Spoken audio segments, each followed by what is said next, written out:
Doing it. All right. Whew. I'm a little sweaty, guys. A little sweaty. Are you nervous? Yeah, it's nerves. It's all nerves. It's actually went for a run. It's cold. It's 30 degrees or whatever. But I was so bundled up that I sweat and I can't stop now. Can't stop sweating. Can't stop sweating. Mike, weren't you on a running journey at some point recently? Did that happen? Is that happening? We ran 10K. We're running a little 5K for Thanksgiving at my sister's. A little turkey trot. Yeah. And then we signed up for a 10K on the morning of Super Bowl Sunday, which will be either something that I don't run because the Eagles run the Super Bowl, or something I do run and then can feel good about eating whatever bullshit. 10K is a great length. I don't see a lot of 10Ks around here. It's like the perfect length for a race. Yeah. Alyssa always thinks she wants to do more. She was like, we should do a half marathon or a marathon. Like, we should do it so we can do it. And then very shortly into any race, it's like, why are we doing this? I don't want to be doing this. We should stop. Broad Street Run is a good length, 10 miles. It's just too crowded at this point. So I've always wanted to run the Broad Street Run. Seems like it would be fun. I did it twice. It was like my first long run and then the last one I ever did. And it's cool because it's just, you get to see all of Philadelphia on one street. You start in North Philly and end all the way down in the Navy Yard. It's just, there's so many people that do it now. Yeah. So, and congrats before we get going to any runner who ran the Philly Marathon or half marathon yesterday. As it was cold, but I would have loved to run the cold like that. Man, I've been saying this. I know people say this. It's not an original thought by me, but 30 degrees in Philadelphia versus like 55 degrees in LA. 55 degrees in LA is colder. It feels colder. I've been it. I've lived it. Something about it. It is a different thing. 55 is insane here.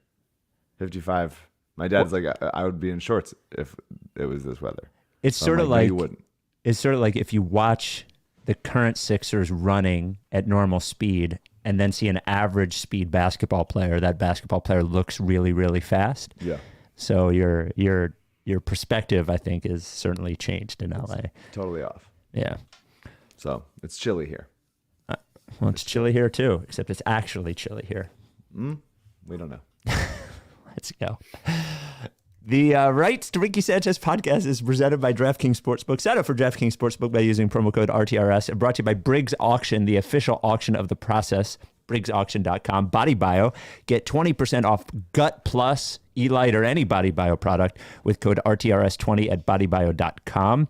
Pavorsky Jewelers, where Rights to Ricky Sanchez listeners go and get engaged, and Kinetic Skateboarding. Get 9.1% off your first order with promo code Dave Silver. On the show today, well, looks like we're heading into a bit of a rough patch as the half of the Sixers are hurt. So Sixers win one, lose one, but lose Tyrese Maxey for a month. Joel Embiid's ankle looks hurt. PJ Tucker has some sort of mystery injury. So looks like it's going to be ugly for a little while. And then we'll also have a full analysis of Laddergate, a good NBA controversy. Didn't involve any sort of sexual assault, anti-Semitism, just pushing down a ladder. So it's kind of fun.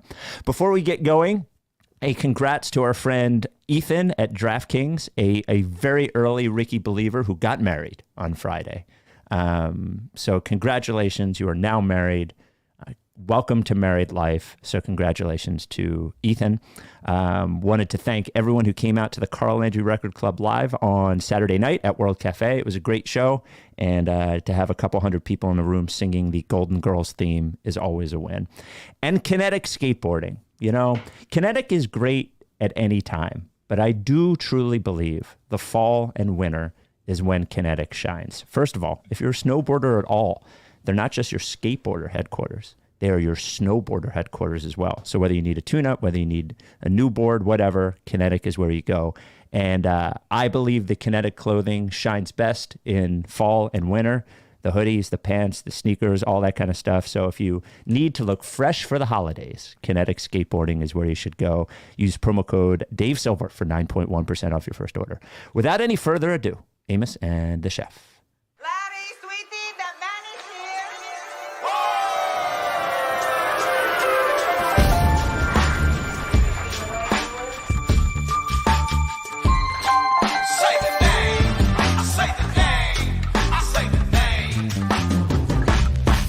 We were right, y'all.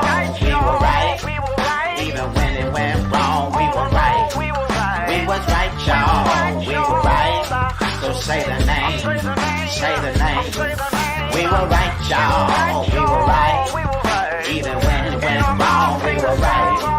We were right, y'all. We were right. So say the name. Say the name. Say the name.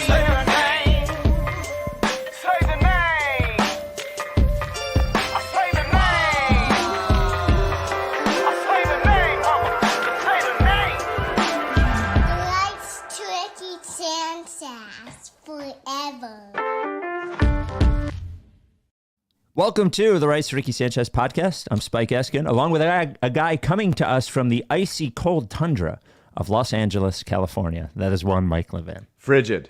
A frigid 57. It's like they say with Arizona, it's like 105, but it's a dry heat. In Los Angeles right now, it is a frigid 57 degrees. It is. Absolutely. Pray for me. Well, so the Sixers are at an odd spot, I believe, because I do believe we have seen some positive developments over the last week or two. Specifically in the Bucks and the Wolves game, we saw a team fight and grind a little bit, though it was ugly, and they seemed to have very little fight earlier in the year. We have seen the sort of come to normalize the awesome normal version of Joel Embiid. So we've seen Embiid play better. It does seem like Daniel House has sort of found like a bit of a rhythm and become like a reasonably, it looked like a disaster in the beginning. Shake Milton has shined a little bit. However, as their defense has gotten better, their offense has gotten incredibly sludgy. Tyrese Maxey is out for a month. Harden is still out for 2 weeks. It looks like PJ Tucker might be hurt. It looks like Embiid might be hurt. And it looks like George Niang is like their third best player. So I didn't see the PJ Tucker thing. What is that? Doc had mentioned that he had gone, and at some point he had gone to the locker room, and Doc had looked for him in the huddle and he wasn't there. And then he came back and he was there. And Doc says something about it being a mash unit or something. So who knows what's going on with him, coming off of knee surgery as well. And, almost as old as me. So he hurt his shooting bone. Yeah. So, I don't know. The injuries are what the injuries are. I don't know what else to say about the fact that it sucks that Maxey's out for a month. It sucks that Embiid is saying he has another injury, so on and so forth. I don't know. Better now than later, you could say. For sure, that is absolutely positive. I do think it's.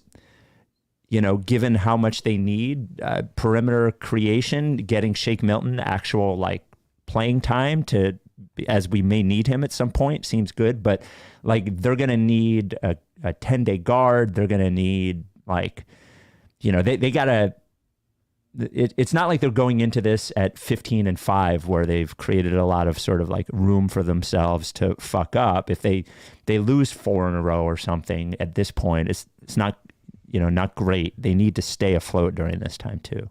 Yeah, it's tough. I got a lot of thoughts. So Shake was obviously excellent last night and was pretty great in spurts in the Bucks game. He's had a tough year or two. Seems like he's a guy that has trouble being just a role player.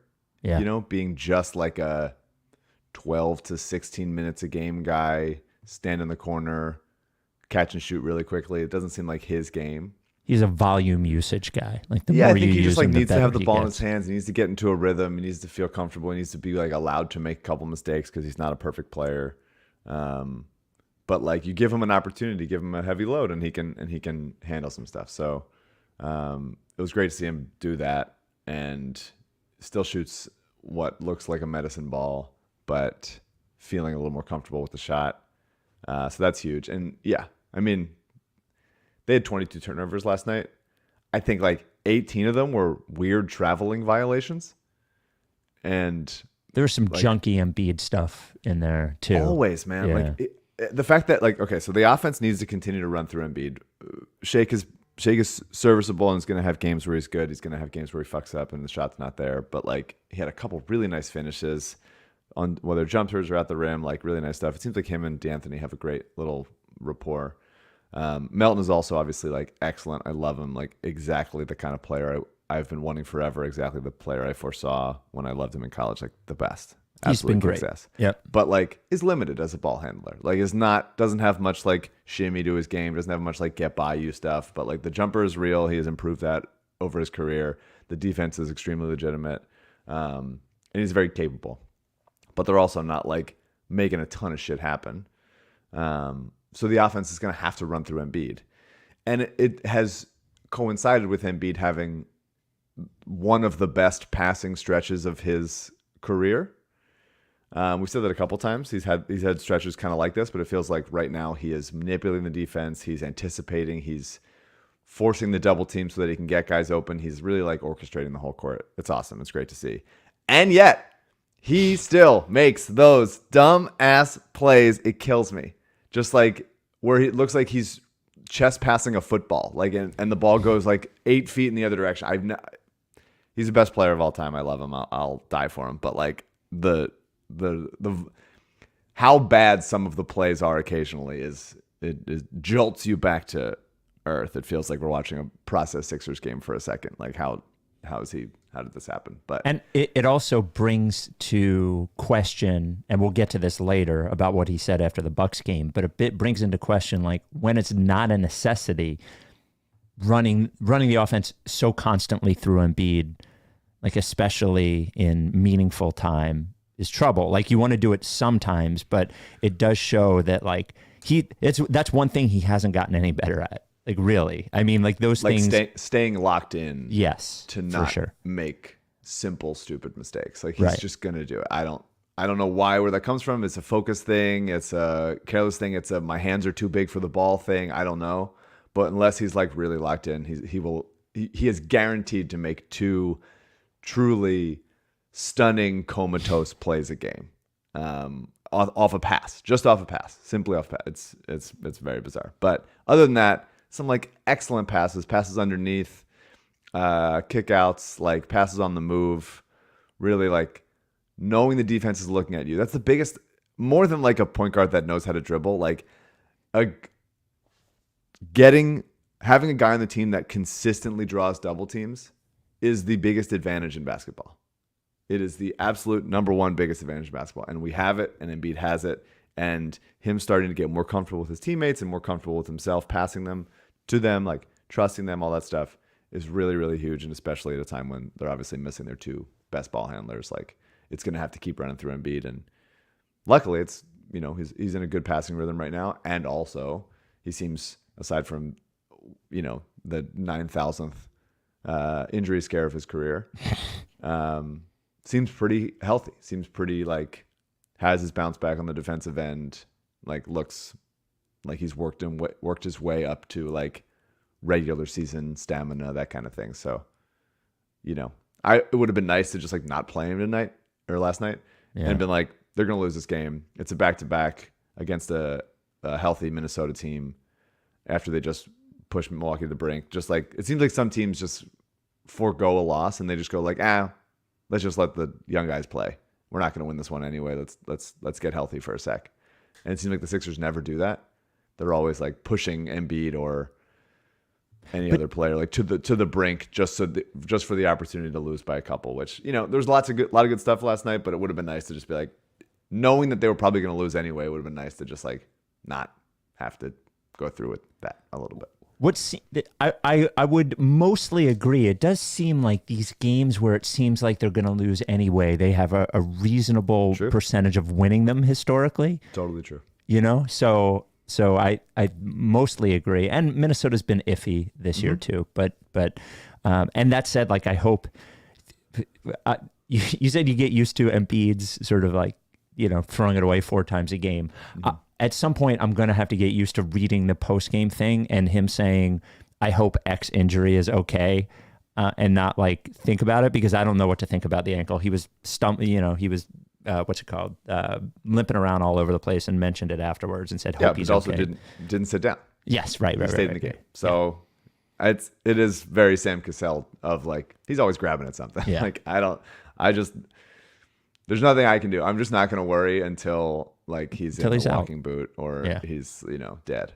Yeah. So he'll play otherwise. Briggs Auction is a sponsor, and it has what I believe. So Briggs Auction is in Delco, 4-generation family owned and operated auction house. Great auctions every week, estate auctions.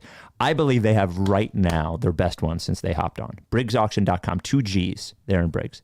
Their Black Friday collectibles auction.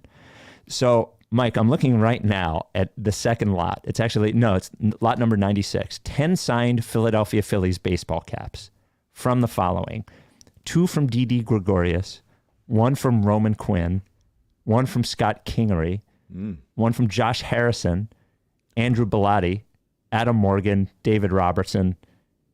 It is like a who's who of Phillies never were's and might have beens.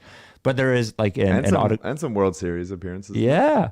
An autographed Juan Samuel ball in there, autographed Reese Hoskins, all that kind of stuff. The great thing about Briggs is, and they have the collectibles auction here, is you never know what you're going to find there. From one-of-a-kind furniture, like classic furniture, really cool shit from every different decade that you might want in your home, to one-of-a-kind art pieces, to even vehicles, music instruments, and collectibles right now. What I would suggest is that you just download the app on the App Store or Google Play, the Briggs Auction app, BRIGGS. And once a week, just check in, scroll, and see what's there. Or go to BriggsAuction.com. You can do it there. The pickup is super easy. All day Saturdays, you can pick it up, or by appointment during the week, or they can work with you on a shipper. They can do that as well. And you got a ton of shit in your house. You're moving. You want to downsize. You think some of that might be valuable. They are the place that will handle your state auction, downsizing auction. If you've got a question about that, info@BriggsAuction.com. I love looking for shit to buy in auctions. This is more fun than eBay. I don't see any D.D. Gregorius hats on eBay. So go to BriggsAuction.com. Once again, that is BriggsAuction.com. Another thing from Embiid that I thought was particularly strong in the last couple of games is you have Gobert and you have, what's his name? Lopez. Again in Milwaukee. Yeah. Just 2 big, annoying guys who are standing in front of him and making... Brook Lopez, arguably the best player in the league. Yeah, right now, man, talk about that guy on a heater in the last part of his career. Just 2 smart defenders who are big enough to stand in front of him, who can make life tough on him. And I thought, particularly against Gobert, just like Embiid tends to like suffer when the jumper isn't going down.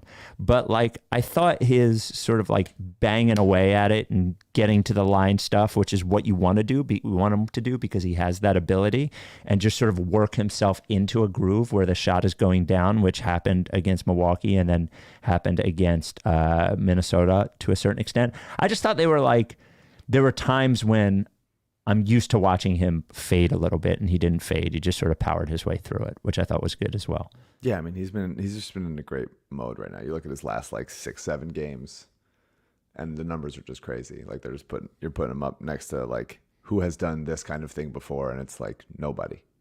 Right. Michael Jordan and nobody. Like it's just the kind of how he's incredible right now. I do wish like it's so easy to nitpick Embiid's game and just be like, God, look how good he is. Imagine if he was better. And I wish like there were a couple more times, and this is always me. This is always what I'm going to be with. And I said it with Simmons a bunch of times of like, just go up with 2 hands and fucking dunk it more often.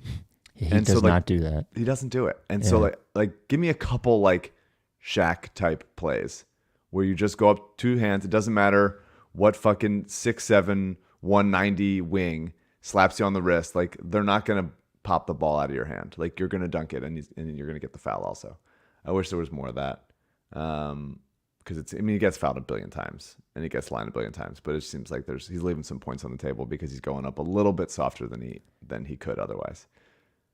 By the way, but I mean, go ahead. I'm sorry. I'm quibbling. He's the best player of all. He's the man, and he is now like the best, second best, third best, 18th best player on this team right now. There's not much else without Harden, Maxey, and then Tobias being out. Also, like there's not much else happening, and the bench has been playing well, but like God, this is it's bleak. A lot riding on Embiid to continue to stay healthy, continue to stay hot, and continue carrying this team. And maybe in the long term, I think the kind of thing that could be beneficial to him as far as like a leadership level, as far as like a, generating offense level of him making the smart play, of him not turning the ball over. I mean, they were down 1 in that game, in the Minnesota game. Like, yeah, D'Anthony Melton has to dunk that, has to finish that. Incredible poke to get it out of Anthony Edwards' dribble, and then to miss that layup at the end is tough, because that would have been a huge play, huge win.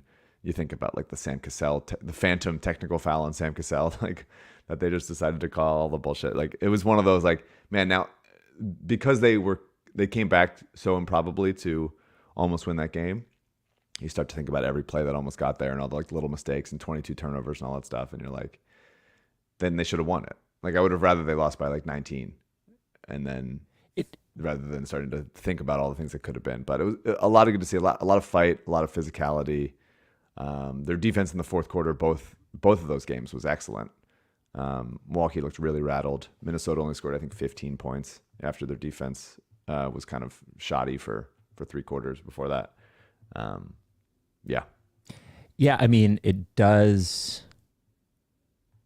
Defensively, it is like pretty notable that their offense has, like, from an efficiency standpoint, has tanked without Harden, and their defense has gone to like second best in the league. Like it's not. And by the way, his minutes are being replaced by, at least in the beginning, like before Maxey got hurt, D'Anthony Melton, Matisse Thybulle. Like there's.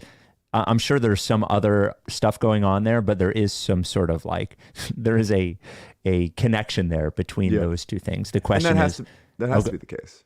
Sure. Yeah. But the question is, can they, like, what can they learn from this when everybody gets back to find a way? Because the only way that you're going to compete for a championship is if, like, I'm being generous saying they both have to be top 10-ish. Like they both have to be top 5-ish, or top 10-ish with the ability to look like a top 5-ish in the playoffs.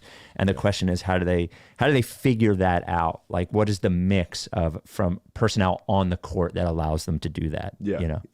In the regular season, give me like a 4 or 5 defense and like a 9 or 10 offense, and I'm feeling great. But the offense has a ways to go for that. I mean, and it's not because of the shooting. Like, the shooting's been good. Like look around. Like Maxey's shooting 42% from deep. Tobias is shooting 40%. PJ on one shot is shooting 44%. Melton 38%. Niang 43%. Dan House 38%. Like they're hitting from 3 and willing to take it. It's just a matter of like too many turnovers, not enough second chances, and some long ruts for sure. Niang has looked great. I just awesome, but like he can't. My concern is obviously in the playoffs, like who is taking those minutes and taking that role and can fill that offensively without just being abused defensively. Like we all know that they're, this cannot be the roster that goes into the playoffs. Like they are short, switchable, wingish players that hopefully some of them would take that. I just get concerned, and he has been great, especially offensively, not just shooting threes, but like finishing through contact and throwing 2 runs in a row. Yeah, like, but I just like the reliance on him worries me a little bit. Totally. Joel loves playing with him, which is great, and he can hit with guys right in his face. He's like the only guy that can. He has a high release point, and he's willing to shoot it with a guy right there, not much space. I said this last year. His defense was good, and then he hurt his knee, and then his defense got way worse. Oh no! And his defense has been very good this year for him. Oh no! I can't believe Their we're doing injuries this. played a part. You can see there's more bounce. You see he's finishing through things. You see him like attacking closeouts, getting to the rim and stuff. If he can stay healthy, if the knee can stay healthy, like he looked so slow in the playoffs last year, absolutely bad. But it looks good now. He's making plays. He's switching on stuff. He's the rare guy who can switch onto a big and just be like compact enough underneath to not get pushed around, even though they can shoot over him. And then also do a little bit on the defensive end. Like Anthony Edwards wasn't really like blowing by him. Like he's doing a good job for him. For him, he's doing a good job. And you just need him to be good enough, not a total zero in the defensive end, because the offense is legitimate. He's a good passer. He's not going to make mistakes. He can finish at the rim. He's got a little hook shot, like on the run, on like as a runner. The shot is great. I've been very thankful for George Niang, even though he's a very bad rebounder and the defense has burned us before, but he's been great. Sorry. You mentioned two-way point guard. Like, yes, something, yes, Well, yeah. anything. Like Julian Champagny was the worst summer league player I've ever seen in my life. Like he was horrendous, and I know that he's better than that. And I watched him in college. I know he's better than that. But like, if you got to pick which one you believe in between Champagny and Michael Foster Jr. and cut one of the other ones for a guard that can give you some minutes. If you don't, They believe have in an open Jaden, roster spot. well, they don't want to. That burns them in the like salary cap wise, as far as like taking on trades and stuff, taking on salary and trades. So if you're dependent on that, and if you're really locked into that philosophy, and that's why you cut both Isaiah Joe and Charles Bassey, who are NBA players, then you got to at least be willing to like cycle through some two-way guys to find a useful player. If you don't, Would love to cycle through two-way guys. if Jaden Springer's hurt or just like so not ready to like even play like 10 minutes a game in the regular season in fucking November, December, then okay. But then you can't give Doc a 7-man rotation in November, December. Like you can't do it. There needs to be options. You see other teams get value out of their two-way guys. Like we have to be more flexible and move things around. And instead of just like, well, everybody's hurt. So that's that. Are you at all? Does it bother you at all that PJ Tucker hasn't scored in 3 games? Yeah. Okay. For sure. I mean, it'd be unrealistic to say no. Like this is who he is on some level. Like, and without a precision passer like Harden to just like run pick and roll and get him corner threes like with plenty of space. He's not even thinking about shooting. He's not even thinking about shooting. He's not athletic enough to just like catch a lob. Like he needs to. Plenty of people, including you, like got on Matisse a lot for how much of a zero is he offensively, and right now PJ is the same. Like, well, the difference is that PJ doesn't. The only thing that the significant difference, and I believe this truly, between PJ Tucker and Thibault is that like Thibault will do something dumb twice a game, and PJ Tucker doesn't do that. I mean, at this point, PJ Tucker's moving screens. He's good for 2 to 3 turnovers on moving screens a game, and he flips out every time, and he has not changed in years before he was on the team. Like he's always doing it, and that is dumb. It might not look as dumb as an on-ball turnover. Certainly, Matisse's on-ball turnovers that happen sometimes, but those are mistakes and they have to be cleaned up, and he doesn't do them. And if he's not shooting, if he's not like at least taking like opportunistic cuts, you're right. He's not looking to shoot, and he gets the ball out of his hands quickly, and he's not like doing dumb shit that occasionally like Dan House is doing. Even though, to your point, Dan House has looked better on both ends. He's got to give you something, man. He's got to give you something. And if it's physical, 6. I'm asking for 6 points. By the way, if he's not ready yet physically, then he should sit out for a week and get ready physically. Totally. You know, so absolutely. I had one other thing before I got to the Embiid thing. And the difference of that being is like Matisse, you drafted him and expected him to improve on the offensive end. He has a little bit in some areas, not as much as you need him to. PJ, you know who he is. You're paying him a lot of money. You're paying him a lot of money at this age of his career.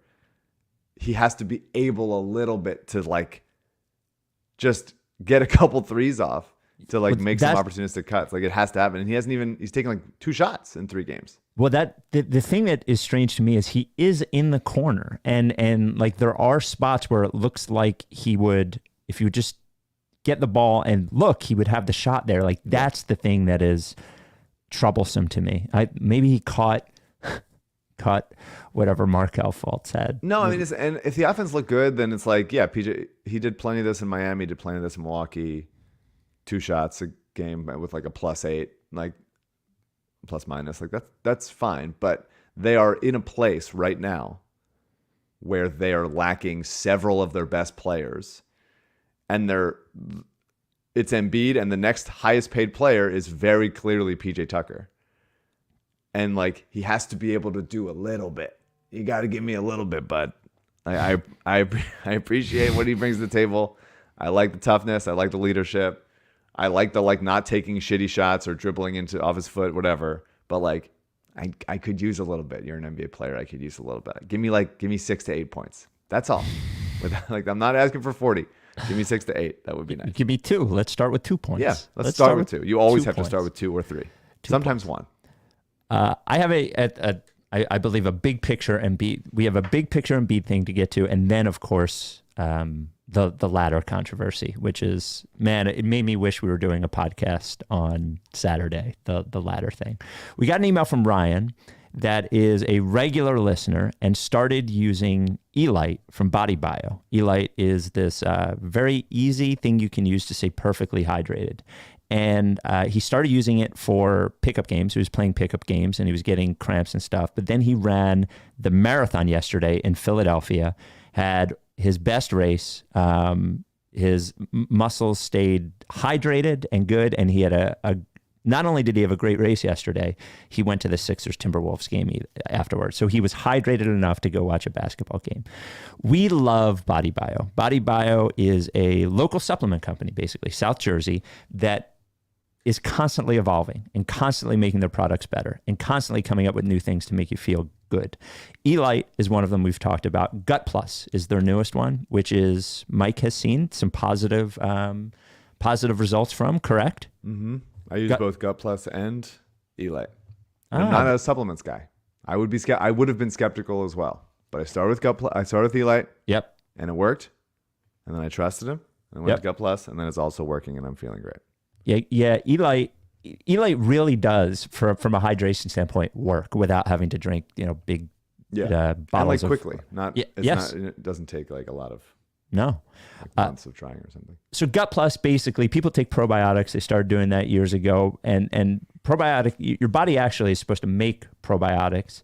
And the problem with taking probiotics is that there's like hundreds of different strains of probiotics, and you have to be matched up with the exact right one for it to get rid of the symptoms that you're looking for it to get rid of. Like a lot of it is bloat. People want to feel less bloated. So what BodyBio did is they came up with Gut Plus, which is not a probiotic. It's a prebiotic and a postbiotic. What it does is the prebiotic goes in there and gets rid of all the bad bacteria, which what that allows your body to do is naturally create probiotics. And that's what it does.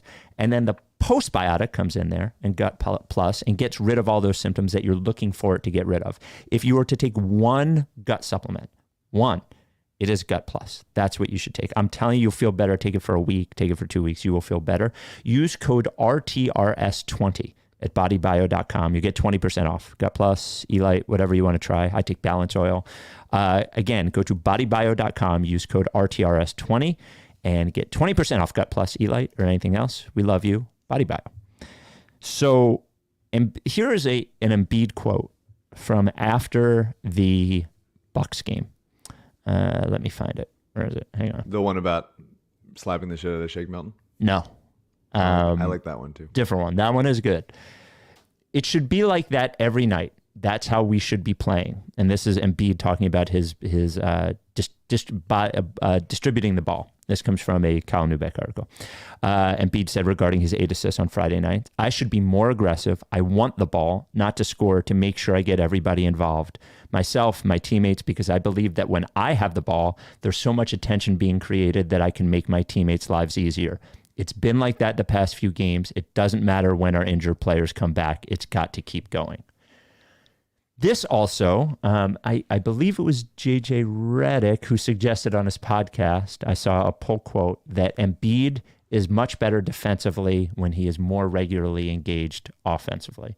And we did note that we saw sort of miserable looking, joyless Embiid and not performing quite as well as he had in the first few weeks of the season. I guess my question is, are we able to get, like, when this team is whole, I think we would all agree we don't want every possession going through Harden and we don't want every possession going through Embiid.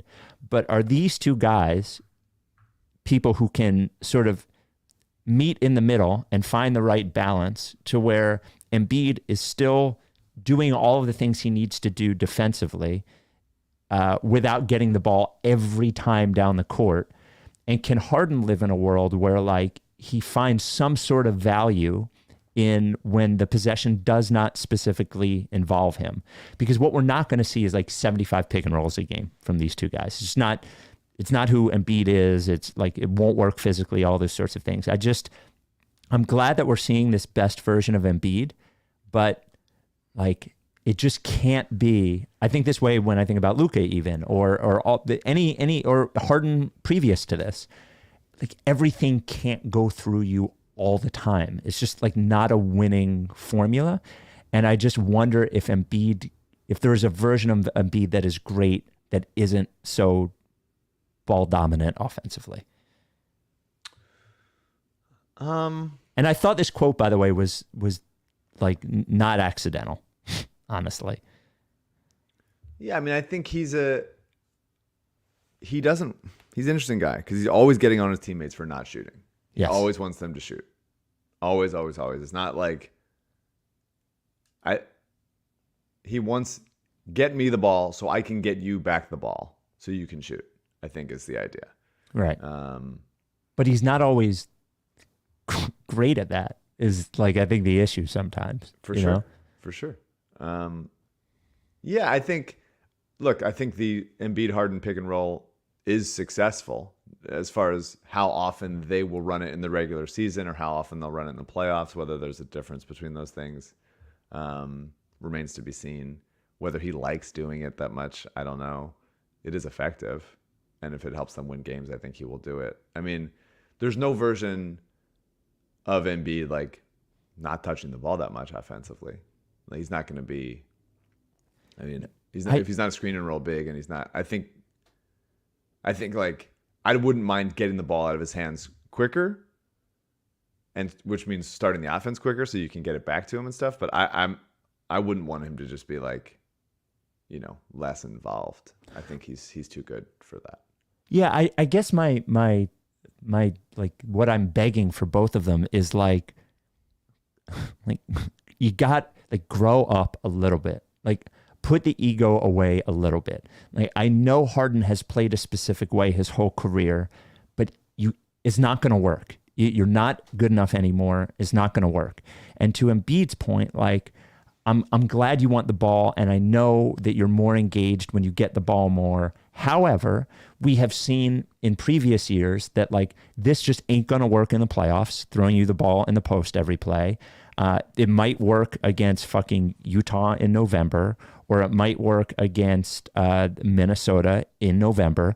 But when we get to April or May, it does not work that way. And I just wish, like, from an ego standpoint and from a success standpoint, and this is what honestly coaching's about, is about what being like a champion to a certain point is about, is like, this isn't all about you all the time. It's not going to work if it's just your thing or your thing. And I just like, I want them to find that balance. And it seems like to a certain extent, both of them are mentally stuck on them being the primary guy. And like, I guess it's a human thing to happen, but they're going to have to find whatever that middle is. I think so. I actually don't agree that they're both stuck on being the primary guy. I think that they're both comfortable with the way they play, especially Harden is, people have been begging him to like move more off ball for years. And maybe that's just like, he's not going to do that, and it is what it is. But I think it comes down to like, what is our offensive set? Right. Like what does a Doc Rivers offense look like that we can go to for bread and butter and stuff? And if there was something that can be run crisply, then I think Embiid and Harden would be like, great. let's get into that set. But so often it's just we get into a half court and it's like either it's going to be a Harden pick and roll when he's back, or somebody trying to beat their guy one-on-one, or it's just like give the ball to Embiid and see what the defense does.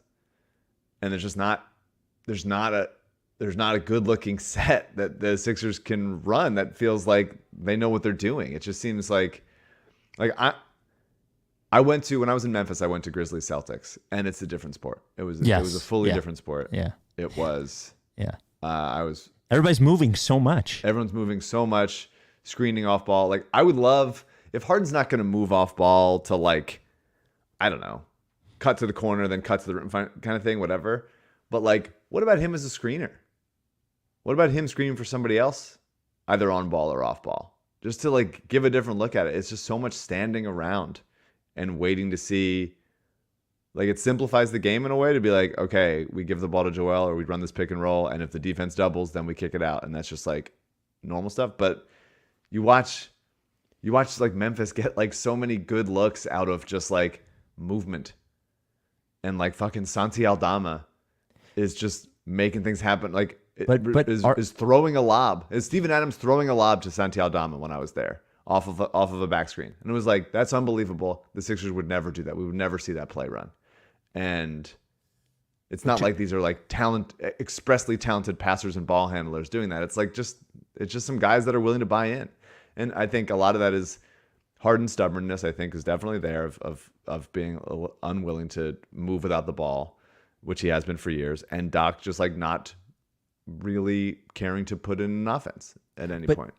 I guess I would, not to defend Doc at all, but you look, four of the five starters on the Sixers are like not the sort of player that you would think would do that. Like Harden never has been, Embiid never has been, Tobias Harris never has been. Maxey at this point in his career, like maybe he's the best of the group on some level, but he's still like, you know, at his best when you're like, just here, take the ball, go. Like, I wonder if their makeup, like their personnel makeup is like, I wonder if that's even possible what you're talking about. They're NBA players. But not every NBA player is good at everything. It doesn't have to be good at everything. It has to be like willing to run an offense. We've never seen Tyrese Maxey in like a creative offense dating back to Kentucky. Like they're just doing like first thought shit with him. And he's excellent, but it'd be nice if like there was some other looks that you can throw at people. Like some like, this is a set where we get him the ball at the elbow and then he down screens for the other guy. And then it's like moving around, just like to know that through one of these actions, we are going to get a good look. And we trust enough guys on the team, which they should. There's enough good decision makers on this team offensively to where they should be able to do some stuff like this. And once in a while, they'll throw like an ATO out there that makes it look like they know what they're doing. And then the offense will just be like, okay, what do we got? Like it's like showing up to a meeting with no agenda, like all the time, and be like, I guess we'll do this thing that we always do. It's frustrating to see that when you watch other teams. Watch the fucking like Kings Spurs the other night was an excellent game, and you're watching the Kings like just move the ball. And did you see the Jeremy Sohan dunk? Yeah, he's the man. Yeah, he's such a piece of shit. Did you see the Steven Adams quote about him? No. Fuck. It was Steven Adams, Jeremy Sohan. They played against each other. He said Jeremy Sohan pinched my nipple to distract me. And he called him a dirty bastard. I would kill for that guy. In like a Steven Adams like charming way, I think. Yeah. Not in like a pissed off way. But just I would kill for that guy. Man. Yeah, but like those, it was fun. It was fun to watch. But who is the best X's and O's coach in the NBA, or who's a good one? If let's say Nick Nurse was the coach, of the Nick Sixers. Nurse, Ty Lue, Taylor Jenkins, so Quinn Snyder, like guys that are doing some stuff. So if you believe if the Sixers replace Doc Rivers with one of those coaches, someone like that coach would be able to get these players to play more like the way that you're talking about. Yes. Okay. Yes. some of the game at least. I don't think all of the game. I think things grind down in crunch time and you just like wave some shit off and you're just like, let me throw my stuff, which I get. And I think Harden has been good this long and is this old to where like he's not going to fully change, but you could give me 20% different stuff. Or when he's off the court, you can do more stuff. I just think they have so many ball stoppers, man. But Tobias isn't anymore. He isn't. We need him to be now because there's nobody else to dribble the ball. But like he turned himself into like a catch and shoot quick guy. Look, Tobias doesn't do anything off ball really. He like yes. I don't want to ignore the improvements he's made, but he is not like a team offense player. Like there's moving off ball and fucking making good passes and like he will shoot more quickly, but I don't know, man. I am concerned from a personnel standpoint that this is sort of like a little untenable, but we'll see. Yeah, I mean they're probably not gonna fire Doc, especially now this many guys are injured. Yeah. They kind of are who they are. The rebounding is, they've cleaned up for the most part. They've cleaned up the transition stuff. The defense is now third in the league, which is nice, and should hopefully stay there without Maxey and Harden for a little bit. Doc has seemingly, I like that they're going to zone defensively. I think that is helpful, especially with guys dinged up. It'd be nice if Matisse came back so he could be helpful in the zone. Doc is forced to play B-ball Paul. By the way, must be mentioned. The B-ball Paul play to end the quarter was the best moment of my life. Yeah, incredible. I mean, come on. Do you think he was surprised when it worked or... Paul? Yeah. No. Okay. Not a chance. He's like, I could do that every time. Right. I could do that every single time. He added 50 inches to his vertical. Yeah. The jump ball between him and Giannis where Paul kept jumping like well before the tip. He was just like ready to go up there. I love it. And he played great defense on Giannis, by the way. B-ball, our friend. Like 100%. He worked hard. Yeah. He worked didn't hard. Get embarrassed, I didn't think. He didn't get embarrassed. He's physical. They hung in Embiid. When Embiid sat in that game, they were like hanging tough. They were hanging together and playing and they like gained ground in a couple places like that. He was a +5 in the Milwaukee game. That's huge. I mean, it's B-ball Paul, man. Like you got to play him. Doc has seemingly like been willing to play him more, even with some mistakes. So good for him. Doc has finally admitted that he's been wrong for years. But the rebounding thing is a real concern. CJ, can you look up? Is it possible to look up when was the last time a Sixers team was top 10 in rebounding rate? Oh God, you're just putting a lot on him right now. Just top 10, anything Like that's not like 25th. Parents' house. His internet is slower. He's got it. But yeah, I mean, it's been a good couple games. Obviously, the max. Whoa, my cord just fell out. Can you hear me? Yeah, I can hear you fine. Okay, I can't hear you. 1 second. Okay, we're back. All right. But it's been a good couple games. The Bucks win was a great win, but bummer for Maxey. And then they battled and fought, and that was a really huge win to see the team like win a tough game against a Bucks team that has lately. I think Embiid was 8-4 against Giannis in his career, or 4-8 rather. Nice to see that win, especially with Brook Lopez playing as well as he was. Like, unbelievable. Truly, he's the most like functionally sound player of all time at this point. I've never seen anyone with less that knows exactly what he's doing and is doing it so well and with zero holes to his game. All right, so Laddergate is next. Laddergate. CJ, I want to get that rebounding numbers. Yeah, CJ will get the rebounding. He's working on it. You're gonna have to give him some time. All right, like you can't see him, but he's giving me, what do you want from me? Look, okay. That's good to know. Yeah. LL Pavorsky Jewelers is the first sponsor of the Ricky years and years and years ago. I don't know, 7 years ago, 6 years ago, something like that. The original sponsor of the Ricky, and one of the a kind soul, well-dressed, and the best jeweler in the Philadelphia area. So great. He's so great that many of our listeners from different areas just go to him for an engagement ring and do the entire thing virtually, do the entire thing online. He has been at 707 Walnut for more than 30 years.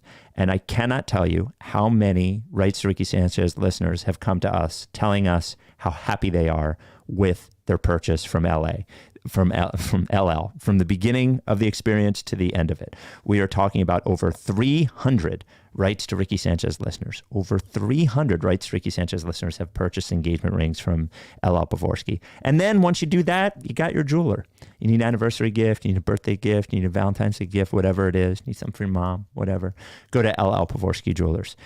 If you're going to get an engagement ring, need you to make an appointment. And that is for you. That is so he can give you the attention you want, so he can be prepared for you. Do that by reaching out to him. 215-627-2252. Lee at llpavorsky.com, at llpavorsky on Twitter. And I mentioned 707 Walnut has always been a supporter of our charities. Right now, Providence Animal Center and Mama T's Community Fridge. LL Pavorsky Jewelers will never slap the shit out of you in the bubble. So Giannis has a particularly bad free throw shooting game. Shot 4 of 15, I believe. The crowd was really getting into it. Very into it. A lot of chicken. And I miss the Wendy's. The Frosty. Yeah. So what happens in short, you probably know by now, maybe you don't, maybe you're not that online, is Giannis goes to shoot free throws afterwards on the Wells Fargo Center court. Do we want now, there's this, is this on House of Highlights, the YouTube? Is that the one that I'm on? They basically put together all of the videos of what was going on. So here, we'll watch this as it's happening. Giannis is shooting free throws on his own after the game. This is a good one for YouTube or Spotify. Now, while this is happening, the ladder is on the opposite basket, and they're getting the camera off of the opposite basket, and Montrezl Harrell is at the opposite basket as well. Then Montrezl Harrell comes over, takes the ball from Giannis, and will not give it back, which is a hilarious development for a guy that does not play, really. Exactly his role on the team. Yeah. Let's say. To fuck with Giannis. The perfect role for Montrezl Harrell at this point in his career to have. Right. So Montrezl won't give it back. Giannis's brother actually starts to argue with him at some point about giving it back. So then Giannis goes off the court. Trez being a hater. Oh, here we go. Holding the ball over there. Wow, Trez got that big hater energy. Oh, wow. He said, Giannis, no, you're not shooting any more free throws on my court, dog. He said, get him out of here. Yo, that's, wow, you bugging, bro. Wow. So as this is happening, Harrell is walking away, and they're moving the ladder to the basket where Giannis is. Giannis then... That's foul, dog. The Bucks fans obviously very upset at this point. Giannis walks off the court, and Montrezl Harrell goes to the other side with the ball and is getting up shots. Give Giannis one ball, dog. Wow. I didn't see Give this him a video. ball. So then Giannis walks off court and grabs two basketballs. All right, another update. Giannis got another ball. Ah! Just gonna stop the goodness. So then Giannis returns to the court with the ball, but the ladder is in the way. So we come to find out the ladder is there so they can get the cameras off the top of the backboard. Of course. Giannis goes and asks them to move it. They say no, and he moves it a little bit on his own, and then they move it back.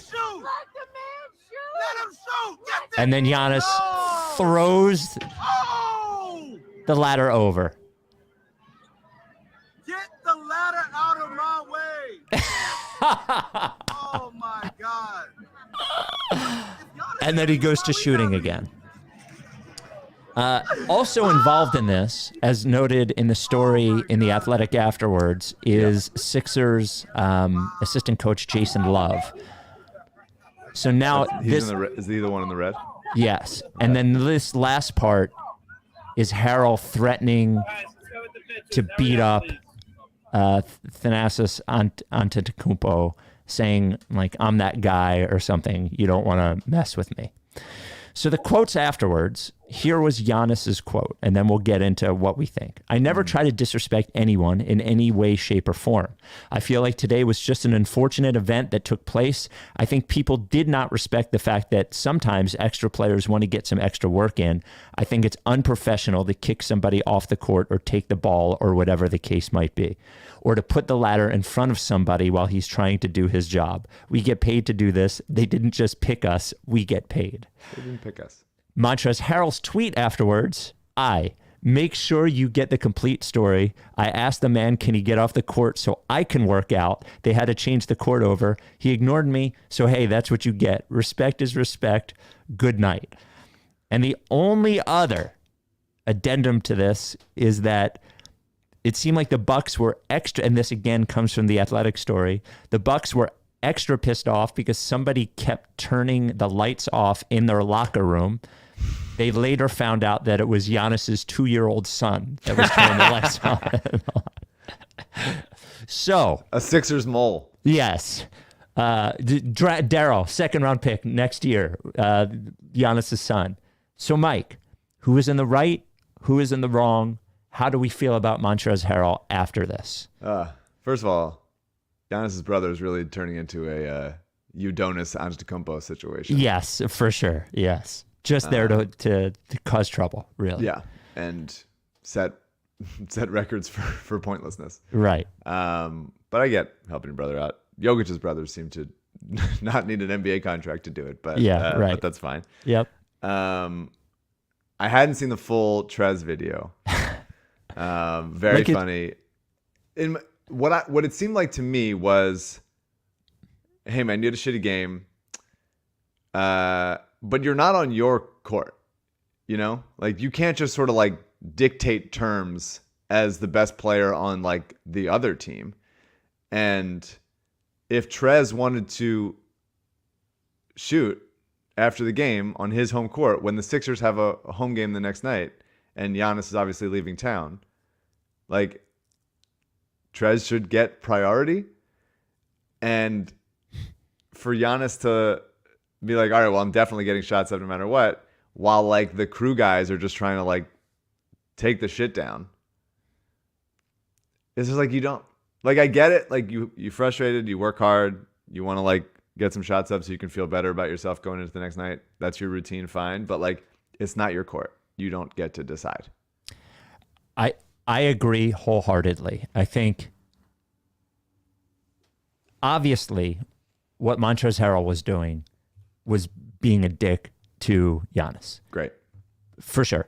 But he's on the Sixers court. Like clearly Harrell like didn't need to get shots up after the game. No.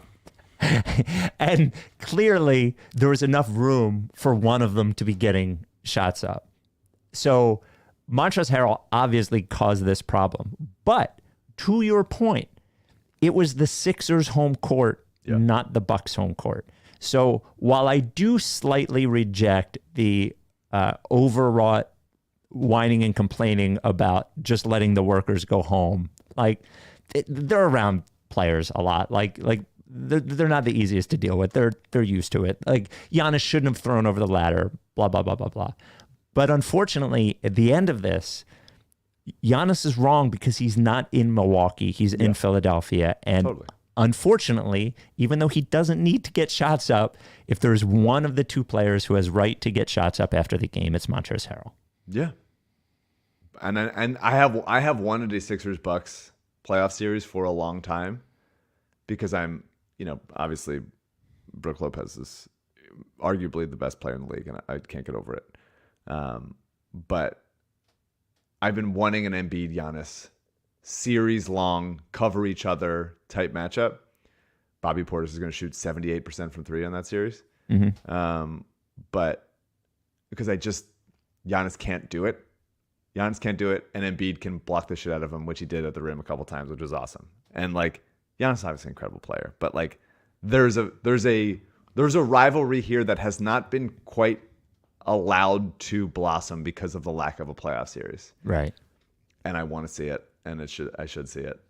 So I hope that happens, and whether it's a 2-3 series or a 4-1 or whatever. Little So did we know we needed Montrezl Harrell to make all of this happen. But that's exactly what he should be doing. Truly, I Yeah. know it's a joke, but like 100%, that's what he should be doing. Threatening to fight people in the back, never playing, almost never playing. Doc really trying to get him in there, sneak him in there in his zone. He's like, well, you can't protect the rim anyway, so you may as well just have him around. Doesn't necessarily work. Don't think he should be playing, but as far as what his job is, this is his job. This is his job. Two quick things before we get out of here. First of all, the hard to stomach YouTube comment of the week comes from Jacob Kneff. Now, we talked a lot about Ben and my what's it called? My, I guess, sickness being interested in the Ben Simmons story. Jacob says, I'm exactly like Spike. I don't care if he's not here anymore. Inject Ben content into my veins. Please make a Ben Simmons spinoff pod. So here we are. We have, that is to say, Tuesday is the return of Simmons to Philadelphia. It looks like the Sixers will be very shorthanded, and the Nets are playing pretty decently. There is a possibility that the Nets win. It is also interesting that this is coming off of, by far, Ben Simmons' best game since coming back. I think he had 17 points and like 15 rebounds and 7 assists. And not only that, hit a couple of huge free throws as the Trailblazers were playing Hack-a-Ben the other night. Mike, any predictions for Ben Simmons' return on Tuesday night? We will do a pod afterwards. Do we have any gut from you, any gut plus on how this is going to go? I have no idea, man. Yeah. I have no predictions. I do not know. I'm a little afraid that I don't have a sense of anything. I watched some of that Blazers Nets game. I didn't watch any of it. Yeah. He still looks the same. Like, it didn't Really? look like he was doing other stuff. Okay. It was like, this is the what we were talking about. So Okay. So he looked the same. It's just that ended up with. yeah, I better mean, they numbers. stopped covering him. I think Yeah. it was like leave him open on out of bounds stuff. Right. Just like allowing that stuff. Like, he's still like getting the ball out of his hands really quick, but hit a couple foul shots. Okay. I'm not thinking this is like the start of some like big turnaround, I guess is what I'm saying. And we end on a mailbag question. You can leave us a voicemail or send us an email. Voicemail is 833-LickFace. You can leave off the final E for savings and LickFace there. Or Rights To Ricky Sanchez at gmail.com. This comes from David. Basketball question. Are DeAnthony Melton, Daniel House, and PJ Tucker just new names for Josh Richardson, James Ennis, and Mike Scott? I mean, DeAnthony Melton is far and away better than Josh Richardson. He's a better shooter. Especially for this team. He's a better for sure. shooter. He's a better ball handler. He's a better Yep. defender. There's Josh Richardson's, the attribute Josh has that DeAnthony is that he's a little bit taller. There's no other thing that Josh is better at on a basketball court. Maybe mid-range. I guess you could argue that he's a little bit better of a mid-range shooter, but you're not dying for Josh in the mid-range anyway. So, and who are the other ones, did he say? Daniel House and PJ Tucker for James Ennis and Mike Scott. Yeah, I mean, Daniel House is a James Ennis type. Absolutely. 100% for sure. Even like the weird shot, similar. By the way, I'd kill for Mike Scott. PJ's better James than Ennis and Mike Scott, like the able-bodied versions of them. They'd both be valuable, actually. Yeah, Ennis of 5 years ago would be fine right now. He would play. Him and Daniel House are very similar. Mike Scott, is I think George Niang is the better version of Mike Scott and has been for a while. Better at handling the ball, making better decisions offensively. He's always been a better shooter, and I think he's a better defender. I do. And non-basketball question from David. I had to get this in, Mike. How do people that sexually pee on each other feel about asparagus pee? Is it a must or something that gets someone banished forever? I think it's a great question. Yeah.